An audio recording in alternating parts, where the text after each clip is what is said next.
صدیق، آپ کس طرح دیکھ رہے ہیں اس کو؟ کیونکہ ہمیں یاد ہے کہ ایک آڈیو بھی منظر عام پر آئی تھی، سوشل میڈیا پہ گردش کرتی رہی، اور اس میں یہ گفتگو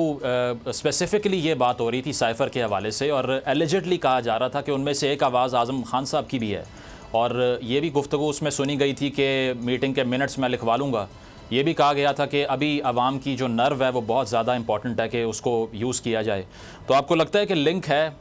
اس گفتگو میں اور ابھی یہ جو 164 کا بیان ریکارڈ کروایا؟ مزمل صاحب، پہلے تو یہ بتائیں کہ یہ انہوں نے کس صوبے کے کس شہر کے مجسٹریٹ کے سامنے یہ بیان ریکارڈ کروایا ہے؟ کوئی یہ اطلاع سامنے آئی؟ اسی کے لیے تو آپ سے رابطہ کیا کہ آپ یہ اطلاع شیئر کریں ہم سے۔ دیکھیں مزمل صاحب، مسئلہ یہ ہے کہ مجھے یہ پتا ہے کہ اب اسلام آباد میں، جیسے اگر ہم اسلام آباد کی بات کریں تو اسلام آباد میں سپریم کورٹ ہے، ہائی کورٹ ہے، F8 کچہری جو اب judicial complex, new judicial complex میں منتقل ہو گئی ہے، اور ایک اور جوڈیشل کمپلیکس ہے، تو وہاں ہمارے رپورٹرز موجود ہوتے ہیں، اور بھر کی عدالتوں میں رپورٹرز موجود ہوتے ہیں۔ تو ہوتا یہ ہے کہ جب بھی کوئی اس طرح کی بڑی شخصیت احاطہ عدالت میں ہی داخل ہوتی ہے تو سب رپورٹرز اپنے اپنے موبائل نکال لیتے ہیں، اور اس پہ جس طرح اسلحہ تان لیا جاتا ہے اس طرح سے موبائل تان دیتے ہیں، اس پہ سوالات کی بھرمار کرتے ہیں، اور پھر وہ شخصیت جو بھی ہو وہ کمرہ عدالت میں پہنچتی ہے،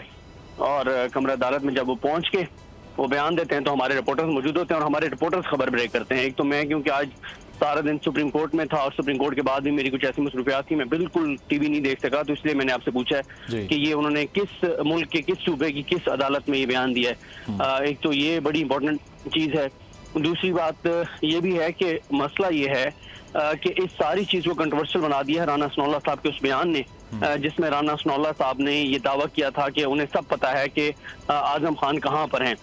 جب اس کے بعد شہزاد اقبال صاحب کے پروگرام میں ہی آ کے اعظم خان صاحب کے بھانجے نے کہا کہ ہمیں تو کوئی پتہ نہیں ہے، تو اس وقت پھر یہ ہوا تھا کہ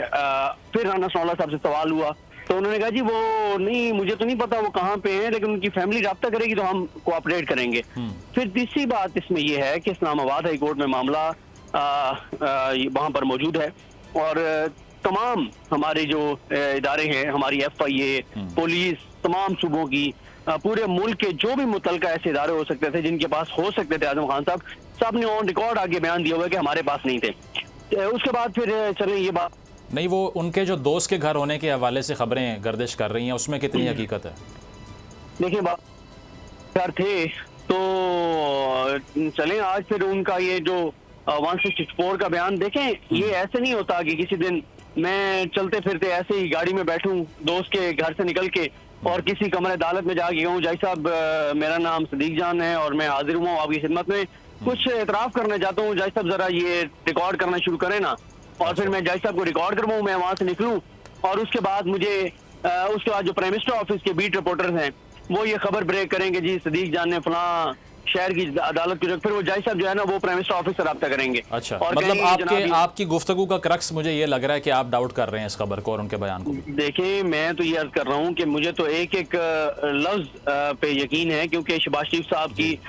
جو پرائم منسٹر آفس ہے اس کی طرف سے یہ چیزیں جاری ہوئی ہیں، تو مجھے تو کوئی شک نہیں ہے کہ انہوں نے بالکل یہ باتیں کہی ہوں گی، ٹھیک ہے، کیونکہ رانا ثناء اللہ صاحب کہہ رہے تھے کہ وہ ان کے پاس ہیں۔ تو میں تو سر یہ پوچھ رہا ہوں کہ بھئی وہ ملک کی کس عدالت کے کس مجسٹریٹ کے سامنے گئے ہیں، ایک تو یہ نہیں پتا۔ دوسری بات یہ ہے کہ دیکھیں یہ جو 164 کا بیان جی بہت امپورٹنٹ، یہ اسحاق ڈار صاحب کا بیان اٹھا کے دیکھیں، یہ تو چلے ایک زبانی کلامی باتیں ہیں نا، اعظم خان صاحب کے جو اعترافات ہیں، اسحاق ڈار صاحب نے جن جن لوگوں کا بتایا تھا کہ کن کے گھروں میں جا کے رہے، کن کے نام پہ اکاؤنٹ کھلوائے، ان لوگوں کے بھی بیانات موجود ہیں، کس طرح سے منی لانڈرنگ کی، کس کے کہنے پہ کی، کس شہر سے کی، اکاؤنٹ نمبر تک موجود ہیں، چیک نمبر تک موجود ہیں، شخصیات موجود ہیں، ان کے بیانات موجود ہیں۔ تو آج وہ آپ کے وزیر خزانہ ہیں، ماشاءاللہ آج آپ کے ملک کی پوری جو ہزارہ ارب کا خزانہ ہے اس کے اوپر وہ امین بن کے بیٹھے ہوئے ہیں۔ مسئلہ یہ ہے کہ اعظم خان صاحب ہیں کہاں پہ؟ دوست کے گھر سے وہ عدالت تو چلے گئے، کیا اب وہ اپنے گھر پہنچ گئے ہیں؟ دوست کے گھر ہیں، چلے حکومت بتا دیں ان کا دوست کہاں پہ رہتا ہے، تاکہ حکومت کے اوپر ہمارے انٹیلیجنس اداروں کے اوپر بہت سے الزامات لگے اعظم خان صاحب کو لے کر، تو ابھی بتائیں تاکہ سارا میڈیا ان کے دوست کے گھر پہنچے اور بخی ادھیڑ کے رکھ دیں ان کے اعظم خان صاحب اور ان کی فیملی کے، کہ آپ نے جو ہے وہ ہمارے محترم شہباز شریف صاحب جو اس وقت پاکستان کی تاریخ کے سب سے سکسیسفل وزیر اعظم ہیں اور بڑے زبردست تابعدار، تو ان پہ آپ نے الزامات لگائے ان کی حکومت پہ، انٹیلیجنس اداروں پہ، تو بڑا غلط کیا ہے صدیق۔ لیکن بالکل آپ کی بات یہ ٹھیک ہے کہ شیڈی جو ہے معاملہ فی الحال وہ تو ہے۔ اگر آپ کو یہ ویڈیو پسند آئی تو سبسکرائب کریں اور بیل پر کلک کریں۔